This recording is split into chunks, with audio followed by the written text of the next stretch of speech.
Hello and welcome to the Minimum Competence episode for Wednesday, May 28th, 2025. I'm your host for today, Andrew Leahy, a tax and technology attorney from New Jersey. On today's episode, lawsuits challenging Musk's role at DOGE, a judge striking down Trump's order against Wilmer Hale, and a win for New York City's congestion pricing program. Let's remember, trust the past to the mercy of the future and the future to the mercy of the past, and read today's legal news. On this day in legal history, May 28, 1850, Frederic William Maitland was born in London. Maitland would go on to become one of the most influential legal historians of the 19th century, widely regarded as the father of modern English legal history. Educated at Eton and Trinity College, Cambridge, Maitland initially studied moral sciences before turning to the law. He was called to the bar in 1876, but soon found his true calling in historical scholarship. In 1888, he was appointed Downing Professor of the Laws of England at Cambridge, a post he held until his death in 1906. Maitland's most enduring contribution came through his collaboration with Sir Frederick Pollock on The History of English Law Before the Time of Edward I, published in 1895.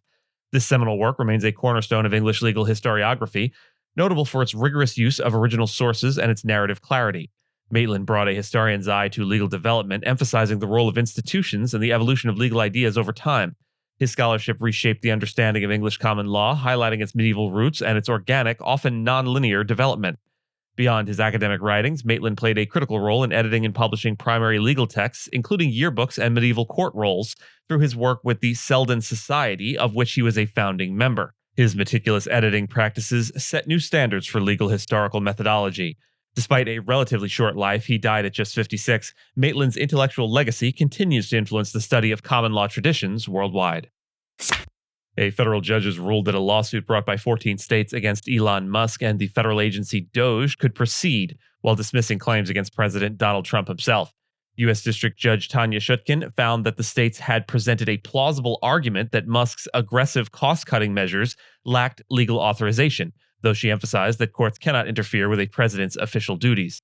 The lawsuit, initiated in February by attorneys general from states including Oregon and New Mexico, argues that Musk has been given sweeping, unchecked authority over federal operations without Senate confirmation or congressional authorization. The states contend this violates constitutional requirements, as Musk has not been formally appointed or confirmed for any federal office. DOGE, a newly formed government efficiency agency led by Musk, has been rapidly eliminating jobs and programs deemed wasteful, sparking significant legal pushback. Since its inception under Trump's second-term reforms, roughly 20 related lawsuits have emerged, with courts issuing mixed rulings. Critics argue the agency operates outside constitutional bounds, while supporters claim it is essential to fiscal reform. A federal judge ruled that President Donald Trump's executive order against law firm Wilmer Hale was unconstitutional, marking the third time courts have rejected such orders targeting legal opponents. U.S. District Judge Richard Leon concluded that Trump's order retaliated against Wilmer Hale for hiring Robert Mueller, violating the firm's rights to free speech and due process. Mueller, a former special counsel, led the investigation into Russian interference in the 2016 election, a probe Trump has long criticized. The executive order sought to strip Wilmer Hale's attorneys of security clearances, ban the firm from federal buildings, and block its clients from receiving government contracts. Judge Leon described the move as a, quote, staggering punishment that undermined the firm's ability to function and penalized it for protected political expression.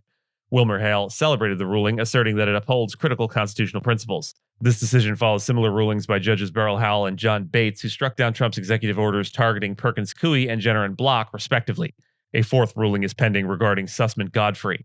The Department of Justice has defended the orders, insisting they fall within the president's authority and may appeal Leon's decision. Some firms, such as Paul Weiss and Latham & Watkins, reached agreements with the Trump administration to avoid penalties by pledging nearly $1 billion in pro bono services. These deals have sparked concern within the legal industry, with critics warning they reflect dangerous capitulation to political pressure. U.S. District Judge Louis Lehman temporarily blocked the Trump administration from rescinding federal approval and funding related to New York City's congestion pricing program. The judge's order came just one day before the U.S. Department of Transportation, under Secretary Sean Duffy, was set to begin withholding environmental approvals and project funds from the city and state. The Trump administration had revoked the program's federal green light in February, arguing it unfairly burdened drivers and lacked a free highway alternative.